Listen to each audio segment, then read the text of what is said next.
बिस्मिल्लाहिर्रहमानिर्रहीम। अस्सलाम वालेकुम।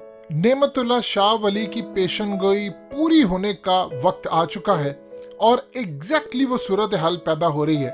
नेमतुल्लाह शाह वली ने फरमाया था कि हिंदुस्तान में एक फितना उठेगा जो इतना खतरनाक फितना होगा कि पूरे मुल्क को अपनी लपेट में ले लेगा। फिर वहां पर एक जंग शुरू हो जाएगी और उसके बाद फिर अगले इशार में वो बताते हैं कि उस जंग में इतनी सूरत हाल खराब हो जाएगी कि फिर भारत में, आप जानते हैं, फिर वो सारी सूरत हाल के वो कन्वर्ट होते होते पाकिस्तान और इंडिया और पूरे खत्ते की जंग बदल जाएगी जिसमें भारत का बदतरीन नुकसान होगा। लेकिन उसकी शुरुआत वो बताते हैं कि हिंदुस्तान में एक फितना उठेगा जो पूरे हिंदुस्तान को अपनी लपेट में ले लेगा। अब अगर आप देखें तो अब एक ऐसा बिल भारत के अंदर कर्नाटका, उनकी जो एक स्टेट है, उसमें पास हुआ है और उसके बाद ये पूरी कौमी सतह पर आने वाला, यानी सेंटर के अंदर आने वाला है। वो बिल ये है कि आज के बाद कोई भी मजहब, इस वीडियो की अहम डिस्कशन चलती रहेगी, लेकिन इससे पहले आप वीडियो को लाइक करें, हकीकत टीवी को सब्सक्राइब कर लें और बेल आइकन पर जरूर क्लिक करें। यानी पहले आप देखते थे जिस तरह जाकिर नाइक ने बहुत सारे हिंदुओं को कन्वर्ट कर दिया, उन्होंने इस्लाम कबूल कर दिया। आज के बाद कोई हिंदू अपना मजहब नहीं छोड़ सकेगा। और उसके बाद उन्होंने असल में तो कहा है कि कोई भी दूसरा, चाहे वो मजहब हो, कोई भी लोग मजहब नहीं छोड़ सकते। लेकिन उन्होंने बड़े तरीके से इसको टैकल किया है। वो टैकल कुछ इस तरह उन्होंने किया है कि उन्होंने अपनी असेंबली के अंदर ये बात कही है कि आपने आज के बाद कोई भी कन्वर्जन नहीं होने देनी। एंटी जो कन्वर्जन बिल है उसको उन्होंने पास कर लिया है। अब ये इंटरनेशनल सतह पर भी उसको लेकर जाएंगे, उसके बारे में उसके फवायद बताएंगे, लेकिन ये नेशनल सतह पर सेंटर से पास करवाएंगे। इसमें होता ही है कि आप अब अपना मजहब नहीं चेंज कर सकते। अगर आपको अपना मजहब चेंज करना है तो कम से कम आपको 60 दिन पहले डिस्ट्रिक्ट मजिस्ट्रेट के सामने पेश होना पड़ेगा, आपको बताना पड़ेगा, आपकी जांच होगी। और आपको उन्होंने कहा कि असल में तो जबरदस्ती है, जो कन्वर्ट होता है हम उसको नहीं होने देंगे। अगर कोई इसमें साथ देगा तो उसको जुर्माना अदा करना होगा। फिर उसको 10 साल तक की सजाएं हैं, 5 लाख तक का जुर्माना, किसी का 3 साल है, 5 डिफरेंट है, इन्होंने कैटेगरीज रखी हैं। असल में उस बिल का मतलब ये है कि आज के बाद कोई भी हिंदू मजहब नहीं छोड़ सकेगा। और आप सोच लें कि अगर किसी, मिसाल के तौर पर आप जानते हैं कि मुसलमान, किसी ने भी शादी करनी होती है वहां पर, तो वो जाहिर सी बात है किसी को कहता है कि तुम हमारे मजहब में आओ। और पिछले काफ़ी सालों से जो भारत के अंदर सूरत हाल हुई है, बहुत सारे लोग इस्लाम कबूल करते हैं। जाकिर नाइक को ऐसे थोड़ी उन्होंने बैन लगा दिया था।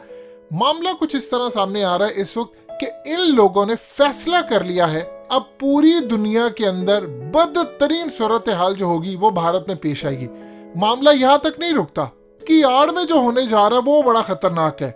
ये असल में तेजस्वी सूर्या है जो कि उनके लोकसभा के मेंबर ऑफ पार्लियामेंट है बेंगलुरु साउथ से, और ये 17वीं लोकसभा के जो मेंबर बने हैं वो सिर्फ 28 साल की उम्र में, और ये नेशनल प्रेसिडेंट है बीजेपी की यूथ विंग के अक्टूबर 2020 से। इन्होंने जो तकरीर की है, या बल्कि दूसरे लफ्जों में कही, इनसे जो तकरीर करवाई गई है वो इतनी खतरनाक है कि आप सोच लेंगे इससे कि ये होने क्या जा रहा है। तकरीर ये है कि उन्होंने कहा है कि जो पिछले कई सौ सालों में मुसलमान कोई हो चुका है, कोई ईसाई हो चुका है, जो हिंदू मजहब छोड़ के चले गए हैं, अब हमें उनको वापस लेकर आना है हिंदू मजहब के अंदर। यानी आप अंदाजा कर लीजिए कि अगर एक शख्स कोई मजहब छोड़कर गया है 60 साल पहले, 70 साल पहले, 100 साल पहले, तो उसकी नस्लें सोच ले कितनी होंगी। उन्होंने कहा कि अब उनको कन्वर्ट करवाना पड़ेगा, हिंदू मजहब में वापस लेकर आना पड़ेगा। ये जो एंटी कन्वर्जन बिल उन्होंने पास किया, उसके तहत उन्होंने कहा कि अगर कोई उसके बावजूद, यानी कोई एक्सट्रीम कंडीशन होती है, किसी ने मजहब चेंज करना है, 60 दिन के अंदर ही क्यों डिमांड की है, ताकि उसको इतना डराया धमकाया जा सके कि कोई नाम भी ना ले।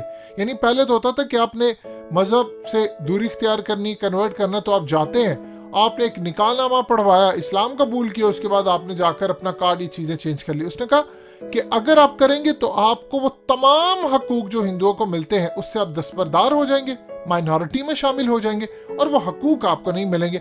यानी अगर आपकी कोई पेंशन है या अगर आपको सरकारी मुलाजिम है तो आप माइनॉरिटी कंसीडर होंगे, वो आप उन चीज़ों से हाथ धो बैठेंगे जो कि आपको हकूक मिलते हैं हिंदू मजहब के होने पर। अब यहाँ पर जो सूरत हाल है, ये जनाब कह रहे हैं कि बहुत ज्यादा करीब है अमित शाह के, मोदी के, क्योंकि बीजेपी के यूथ प्रेसिडेंट है और कोई छोटे ओहदा तो नहीं है इनके पास। इन्होंने कहा है कि अब उनको कन्वर्ट करवाना है। अब अगर उनको कन्वर्ट नहीं करवाएंगे तो उनको कहेंगे कि तुम बहुत सारे हकूक से महरूम हो जाओगे। आप अंदाजा कर लीजिए, ऐसा पागलपन होने जा रहा है कि नसीरुद्दीन शाह को यह कहना पड़ा है कि हिंदुस्तान के अंदर मुसलमानों का सफाया करने की तैयारी हो रही है, और जैसे ही ये तैयारी हो रही है उसके बाद हम किसी भी सूरत चुप नहीं बैठेंगे। और उन्होंने बाकायदा नाम लेकर कहा कि 20 करोड़ मुसलमान इस दफा लड़ेंगे। वो अलग बात है कि हिंदुस्तान के अंदर तकरीबन मुसलमानों की आबादी 35 से 40 करोड़ के दरमियान है, लेकिन कभी उसको 25 करोड़ बताते हैं, कभी 30 करोड़, कभी 20 करोड़। 23 करोड़ से ज्यादा तो पाकिस्तान की आबादी है। तो इस सूरत हाल में बहरहाल उन्होंने जो बात की है वो कहते हैं कि 20 करोड़ मुसलमान लड़ने के लिए तैयार है। आप 20 कह लें, चाहे 25 या 30, 35 जितने भी मुसलमान हैं, उन्होंने क्या वो लड़ने के लिए इस दफा तैयार होंगे और हम हिंदुओं को नहीं छोड़ेंगे। यानी आप हमारी तरफ आओगे। उन्होंने कहा ये सफाया करने की तैयारी करें। जिस तरह की स्पीचेस हो रही हैं भारत के अंदर, इंतहा है। यानी तारीख में ऐसी स्पीचेस आपने नहीं देखी। आपके बॉलीवुड का जनाजा निकल चुका है। बॉलीवुड वालों के पास कोई फिल्म नहीं है। आपने ना शाहरुख को छोड़ा, ना आपने शाहरुख के बेटे को छोड़ा, आपने सनी लियोनी को नहीं छोड़ा। आप अंदाजा कीजिए कि उसने एक गाना राधा का उसने बनाया, मधुबन में राधा नाचे। यानी आप सोच लें कि आज से पहले किसी ने राधा का गाना नहीं बनाया था। ये इसके नाम के ऊपर कोई गाना नहीं है और उन्होंने उसको कहा कि हम तुम्हें छोड़ेंगे नहीं। यानी उसकी फिल्में जो ख्वाहिश है वो तो आप छुप छुप कर देखते रहे, लेकिन आपने उसका कोई गाना नहीं छोड़ा, क्योंकि वो कहते हैं कि जी ये तौहीन हो रही है। तो पूछा जाए जो 72 सालों से पहले गाने बन रहे थे, क्या वो तौहीन नहीं थे? इसका मतलब है कि आप सारे गाने डिलीट करवाएंगे। अगर टी सीरीज या किसी के पास उसके राइट्स होंगे, आप कहेंगे कि नहीं डिलीट करो। आप देख लें कि डोमिनेट ऐसी सोसाइटी कर चुकी है कि अरिजीत सिंह को इन्होंने फारिग कर दिया है। यानी जो गंदा घटिया तरीन गाना, लिरिक्स, क्वालिटी आप देखें इंडियन गानों की क्या हो चुकी है, उनकी मूवीज की देखें।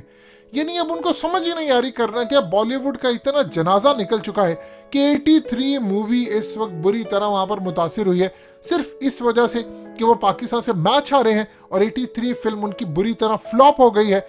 आप अंदाजा कर लें कि उसमें विन करते हुए किसको दिखाया गया है? कपिल देव को। यानी वो 83 वर्ल्ड कप पे थी। और क्रिकेट और बॉलीवुड दो चीजें हैं जिसको भारत के अंदर मजहब की हैसियत हासिल है, लेकिन उसके बावजूद उनका सत्यानाश हो रहा है। लोग फिल्में देखने नहीं आ रहे, कभी किसी फिल्म पर एतराज, कभी कुछ एतराज। तो इस सूरत हाल के अंदर अब जो सूरत हाल बर्बादी की तरफ लेकर जा रहे हैं मोदी सरकार, इसका अंदाजा लगाना मुश्किल है। ये ज्यादा दिन नहीं चलने वाला, ये इसका दी एंड होना है, और जो दी एंड होगा वो भारत का सत्यानाश कर बैठेगा। लिहाजा याद रखिएगा, आने वाले वक्त में जो सूरत हाल भारत के लिए पैदा होने जा रही है, आप उसका अंदाजा नहीं लगा सकते कि वहां पर क्या मामला थे। एक बात आप अच्छी तरह समझ लीजिए, भारत का ये खेल ज्यादा देर तक नहीं चलने वाला। उनकी जितनी भी इस वक्त पॉलिसीज हैं वो सारी मजहब के खिलाफ है। और कितनी देर तक आप करेंगे? आपको क्या लगता है क्या 35 करोड़ मुसलमानों का सफाया कर देंगे और वो चुप बैठे रहेंगे? ये नहीं हो सकता। उसके बाद जो भारत के अंदर तूफान उठेगा और वो जंग असल में पाकिस्तान और चाइना के बॉर्डर तक कन्वर्ट करवा देंगे।